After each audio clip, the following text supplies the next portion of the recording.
कि चाइना के साथ मिलकर, मतलब हिंदुस्तान के दुश्मन के साथ मिलकर वो दोबारा से धारा 370 का बहाल करेंगे? देखिए, पहली बात तो मुझे उनकी जो माइंड सेट है वो समझ नहीं आता। अभी तक आप पाकिस्तान का गुण गाते थे, अब आपको दिख रहा है पाकिस्तान के पास कुछ है नहीं, अब आप चाइना का गुण गा रहे हैं। थोड़े दिनों बाद, क्योंकि चाइना ने जो हालत की है कोरोना वायरस के नाम पे, पूरी दुनिया जिस तरह से उनका बहिष्कार कर रही है, थोड़े दिनों बाद जब चाइना के पास कुछ नहीं रहेगा, किसी और देश का गुणगान गाएंगे, तुर्की का गुणगान गाएंगे। तो ये केवल दोहरे मापदंड की राजनीति है। सिर्फ ये कश्मीरी जो लोग हैं उनके कंधों पर बंदूक चलाना जानते हैं, और इनके फादर साहब ने भी यही किया था। और ये दो फैमिलीज हैं, एक फारूक अब्दुल्ला फैमिली, एक मुफ्ती महबूबा फैमिली, ये यही करती आई हैं। अच्छा, इसमें तो सबसे बड़ी विडंबना मुझे ये समझ नहीं आ रही, अभी तक ये एक दूसरे से एकदम कट्टर, मतलब अगेंस्ट में थे, दुश्मन थे। वैसा क्या हो गया जब 14 महीने तक नज़रबंद रखा गया महबूबा मुफ्ती को? कल ही उनको, मतलब उनका रिलीज का ऑर्डर हुआ, आज रिलीज होते ही वो सबसे पहले फारूक अब्दुल्ला से मिलने गई हैं। इसका मतलब ये कि उनकी पूरी असलियत पूरी जनता के सामने आ चुकी है। ये केवल उंगली दो हैं लेकिन चेहरे एक हैं। देखिए, 370 हटने से पहले, अनुच्छेद 370 हटने से पहले महबूबा मुफ्ती ने बयान दिया था बड़ी सभा में कि अगर 35 से 370 को किसी ने हाथ लगाया तो यहाँ पर तिरंगे को अर्दी देने वाला कोई नहीं रहेगा। मैं प्राउडली कहता हूँ, 5 अगस्त को जब 1 वर्ष हुआ 370 टूटने का, मैंने उधमपुर में अपने घर के ऊपर तिरंगा फहराया। आपके अंदर हिम्मत थी, आप मुझे रोकते। अभी मैं जा रहा हूँ, मैं जा करके फिर से वहाँ तिरंगा फहराऊंगा। आप में हिम्मत है तो आप आइए, क्योंकि इस देश के टैक्स के पैसे से आप खाते हैं।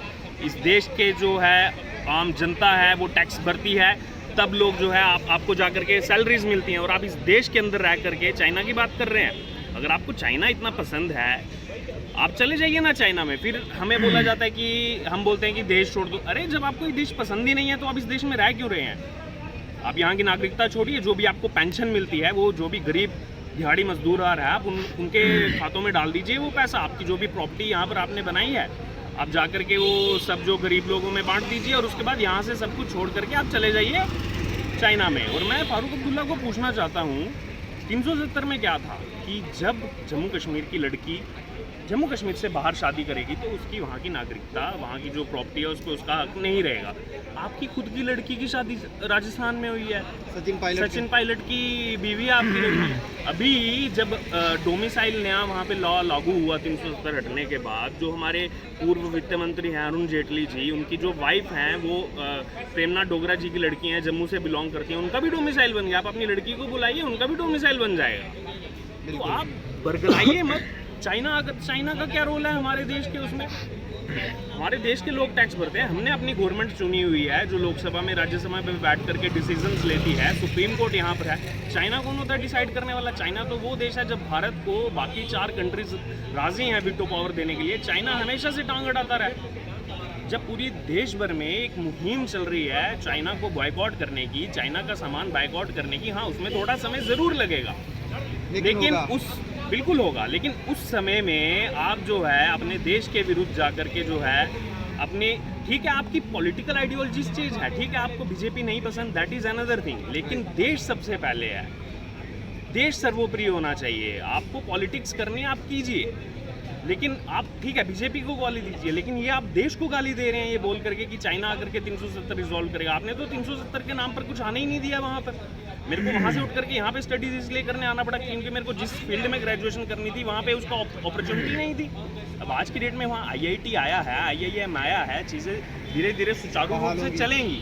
अब जब 70 सालों का जो लेखा जोखा जो हमने सहा है, उसको थोड़ा 2, 4, 5 साल का समय तो चाहिए ना उस चीज़ को रिकवर होने के लिए। वो चीज़ समझनी चाहिए। लोगों को इतनी बुरी तरह से बरगलाते हैं, देखो जी 370 टूटने के बाद भी कुछ नहीं हुआ, क्या हुआ, आपको नौकरी मिल गई, पैसा आ गया। अरे भैया सब होगा, आपने 70 साल खाया है, थोड़ा 2, 4, 5 वर्ष दे दीजिए, सब चीज़ें सुचारू रूप से बहाल होने लगी हैं। नॉर्थ ईस्ट से उठ करके जो है 3 बैम्बू क्लस्टर जो है जम्मू डिवीज़न के अंदर खोले जा रहे हैं, जिसके अंदर 25,000 युवाओं को नौकरी मिलेगी। आप उसकी बात क्यों नहीं करते हैं? चाइना आपको बड़ा पसंद है, लेकिन वहाँ पर IIM खुला, IIT खुला, उसकी बात आप नहीं करते हैं। वंदे भारत जो ट्रेन जो पहले दिल्ली से वाराणसी के बीच चलती थी, उसके बाद जो है दिल्ली से कटरा के बीच चलाई गई, आपने उस चीज़ का स्वागत कभी नहीं किया। क्योंकि उनको डेवलपमेंट नहीं चाहिए ना, उनको तो वहाँ चाहिए कि बंदूक के नोक पे जो भी काम हो ना, पाकिस्तान के इशारे पे हो, चाइना के इशारे पे हो, वामपंथ के इशारे पे हो। क्या आपको नहीं लगता कि फारूक अब्दुल्ला का असली चेहरा वो उन्होंने कभी दिखाया नहीं, लेकिन ये अलगाववादी चेहरा सामने आ गया है? देखिए, फारूक अब्दुल्ला वो एक दिमाग वाला इंसान है। वो जब जम्मू डिवीज़न में आता है ना, जम्मू डिवीज़न, मैं भी उससे एक बार मेरा उनसे इंटरेक्शन हुआ है, तो उस टाइम उनकी बातें, उनका हो मतलब पूरा हो वो चेहरा सब अलग होता है। लेकिन जब कश्मीर में जाते हैं तो पूरी आग उगलने लगते हैं, यहाँ पे आते हैं तो एकदम मीठा मीठा बन जाते हैं। तो ये मतलब उन्होंने ये बहुत पहले से सीखा है, क्योंकि उनकी फैमिली यही सब चीज़ों से, उन्हीं के फादर साहब ने मिलकर के, नेहरू के साथ मिलकर के पूरे जम्मू कश्मीर का बेड़ा गर्क किया। और आज जब वहाँ पे चीज़ें रिजॉल्व होना स्टार्ट हुई हैं तो आप थोड़ा सा तो साथ दीजिए सरकार का, देश को तो आगे रखिए। फिर उसके बाद जब इलेक्शन, आप बात कर रहे हैं कि हम मतलब जो है चाइना से जा कर के बात करें, वो ये भारत जो है दुनिया का सबसे बड़ा लोकतांत्रिक देश है।